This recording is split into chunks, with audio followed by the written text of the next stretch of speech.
maintenant ces contenus numériques, et si je pense en particulier aux manuels scolaires, encore faut-il pouvoir y avoir accès. Donc, dans le paysage figurent des distributeurs de contenu, de ressources, de manuels, et pour ce faire, j'appelle l'ARDS, un libraire qui est passé du monde papier au monde numérique et qui conjugue aujourd'hui les deux avec brio.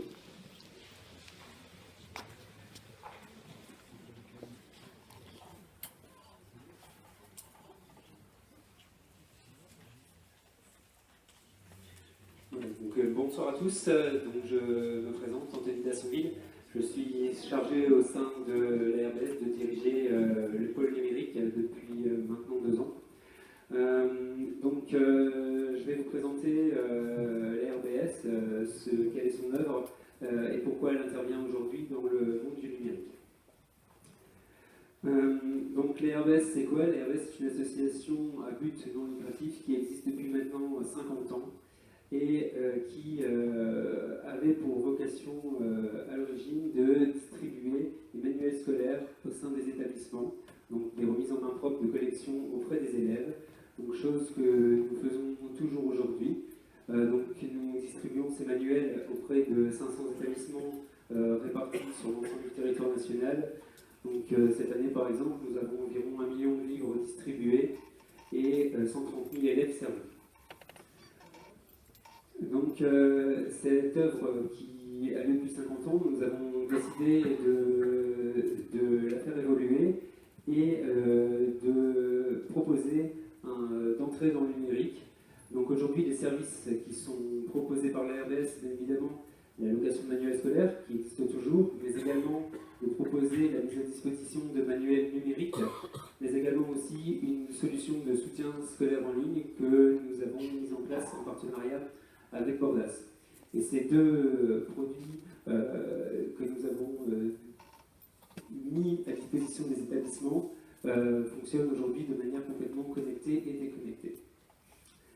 Pour les établissements et les enseignants, l'ARDS propose également une solution d'aide aux devoirs pour que les élèves puissent travailler en autonomie, en salle de permanence par exemple, avec la solution de Bordas Paraschool, mais également de fournir aux enseignants des manuels numériques également, mais qui sont, eux, enrichis, qui sont personnalisables, je vais en parler tout de suite après, et qui sont fournis sous forme de clé USB. Donc les différentes versions enseignants ont évolué au cours de ces dernières années. On a d'abord eu des manuels numérisés sous format PDF, puis des manuels numériques interactifs, manuels dans lesquels l'enseignant pouvait masquer une partie de la page ou repersonnaliser la page. Puis aujourd'hui, nous arrivons à des manuels numériques enrichis, c'est-à-dire des manuels non seulement interactifs, donc modifiables par les enseignants, mais aussi dans lesquels il y a des contenus multimédia, donc vidéo, audio, et aussi des images HD. Concernant notre rôle dans le numérique au niveau des ouvrages, on s'aperçoit qu'il y a une vraie convergence entre le manuel papier et le manuel numérique. Alors aujourd'hui, ça se traduit de la manière suivante au niveau éditorial. Un établissement qui choisirait d'opter pour une solution complètement numérique adopterait le tarif dit non adoptant chez l'éditeur, alors que s'il conserve une partie de manuel papier, bénéficiera du tarif adoptant. Donc c'est en ça qu'il y a une convergence réelle entre le manuel papier d'aujourd'hui et le manuel numérique de demain. Donc la solution en termes de manuel numérique qui est proposée par l'ensemble des éditeurs aujourd'hui sont des manuels numériques dits multi-supports, donc à la fois utilisables en classe, mais aussi à la maison, qui sont disponibles également sur tablette, mais en ligne et sur PC ou Mac. Donc c'est une solution qui est complètement flexible et qui répond à l'ensemble des besoins.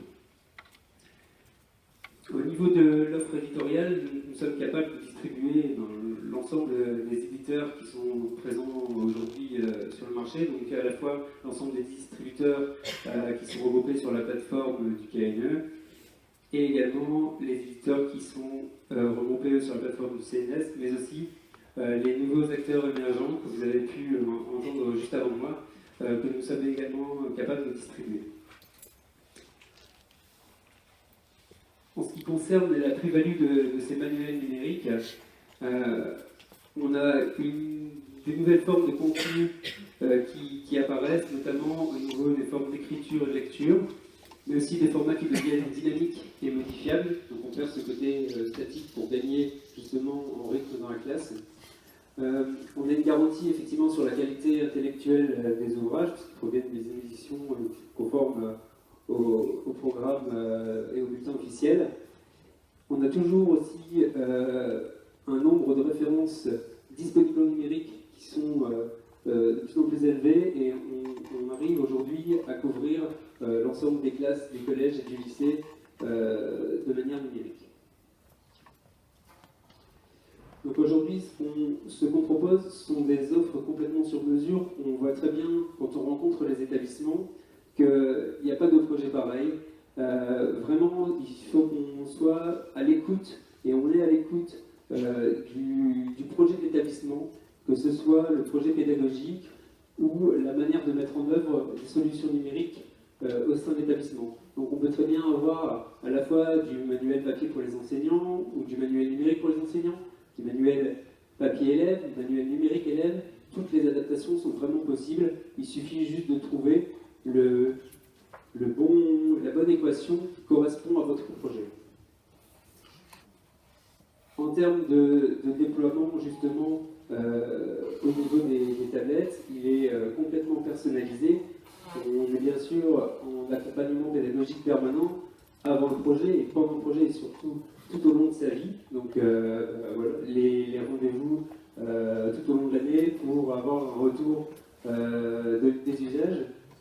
Donc on est aussi sur un choix de matériel qui est complètement multimarque. Donc avec Econocom, justement, on a une technique maîtrisée en termes de déploiement et de maintenance, une solution sécurisante, la partie financement, Sophie en a parlé tout à l'heure, et des contenus éditoriaux qui sont conformes au programme. Donc, je vous disais tout à l'heure, le projet de A à Z peut se découper en plusieurs étapes. La première, c'est l'audit du projet pédagogique, donc c'est vraiment une écoute de ce que vous avez envie de faire au sein de votre établissement et de là où vous voulez aller. On a ensuite une étude de vos besoins. Donc là, on est plutôt sur à qui va s'adresser votre projet. Est-ce que vous allez équiper toute une classe?